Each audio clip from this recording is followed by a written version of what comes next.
Regular cleaning helps prevent buildup of skincare products, sweat, and other debris on your devices that can interfere with charging and other functionality.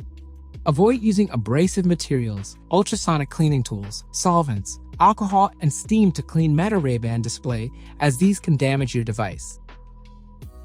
Do not hold your devices under running water. Keeping your glasses dry can help prevent damage. Meta Ray-Ban display is not designed to resist submersion or extended exposure to water or other liquids. In case of water exposure, dry glasses thoroughly and clear the charging areas of any residue.